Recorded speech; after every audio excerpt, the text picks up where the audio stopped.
going to talk today about incubators. We've got a commercially available incubator here and we got a do-it-yourself incubator here. We're going to focus mostly on the do-it-yourself one. But when we harvest queen cells from our cell builder colonies, we take the frame out. I've got one right here. So we take that out of our cell builder and we keep it vertical. We try not to bump the frame at all, and we gently brush the bees off these cells. And then we bring that the frame in to our workshop where it's a nice warm temperature, we're out of the wind, and we have all the tools and so on at our disposal. So we can then take each of these individual queen cells off the bar here and then transfer them into the incubator. But let's have a look at the incubators first. The commercially available one has a tray inside that we can put the cells in individually. Underneath that, there's a heating element built into the toolbox design here, and so that's heating up from the bottom, and it's set to heat at 32 to 34 degrees to keep Celsius, to keep the cells at the brood nest temperature. It's 12 volts, so we can plug it into our vehicle battery, or into our vehicle, or into a battery, or into a battery charger. So that's the commercial unit. This is worth about $1,000, so not everybody's going to want to be going out and buying one of those. And I really think we need to be thinking about using queen cells more in beekeeping than we do right now. So I'd really love it if people were able to learn more about how to handle those cells. It's really not that hard to do. And there are some key advantages to using queen cells. Number one, they're available earlier in the spring. So in our area here, that's an advantage because people want to make up splits fairly early. Number two, when you use a queen cell, the colony you introduce that to goes through a broodless period, which means the veromite levels crash.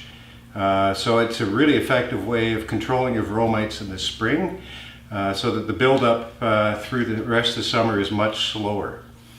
So that's another advantage. They're much cheaper than a mated queen, and they're generally locally available from a local bee breeder or queen rearer. For the queen rearer, some advantages there are that they don't need to have all their mating nucleus colonies set up, and they can crank out lots of queen cells. So the only disadvantage is that you only get half of the genetics from that queen rearer or bee breeder, but that's not such a significant disadvantage. Let's look at the do-it-yourself incubator now. So it's a, let's see here, it's a 16 quart or 22 liter incubator. That's an ideal size. And then inside that we have a hot water bottle. We've done some experiments with this to know that we're getting the right temperature and know how well it works. We run our tap until the water is as hot as it's going to be, and then we fill that right up with the hot water, and then we move our incubator, or move that into our incubator here. Just lay that down in the bottom of the incubator, and you can see it's a nice fit in the bottom there. And then we fill this up so that we have shavings going 4 inches above the top of that hot water bottle.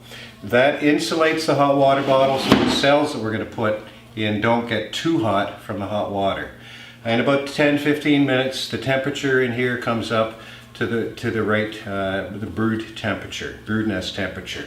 So we'll put the shavings in now, and we'll fill that up to our pre-marked 4 inches here. We just pour those in, fill it up to 4 inches there, kind of level it out. A little bit more. We set that up, and now what we're going to do is we're going to take the cells off the graft bar. So we've got the frame there that has the graft bars in it.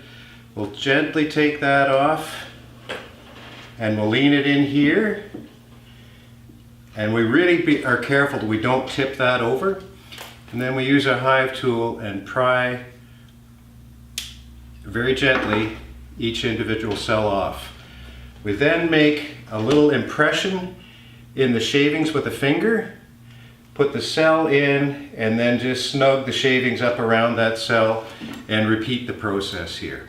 In an incubator like this, you can put in 40 or 50 cells, or 2 or 3, whatever you want. Once that's done, got all the cells in there that you want, then we close it up, and that will keep these cells at the correct temperature for up to 5 hours. So that means the beekeeper that's buying the cells from a queen rearer has the time to get those cells home and get them introduced to their queenless colony. It's important that colony has no queen when we're introducing a queen cell. We then leave the cells to hatch out over the next day or two. The queens fly out and mate, and within a couple weeks we should have a mated queen. We just go into the colony and check to see if we have eggs. If so, we have a mated queen.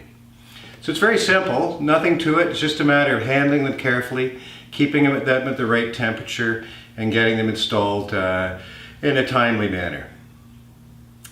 Thanks for watching. See you next time.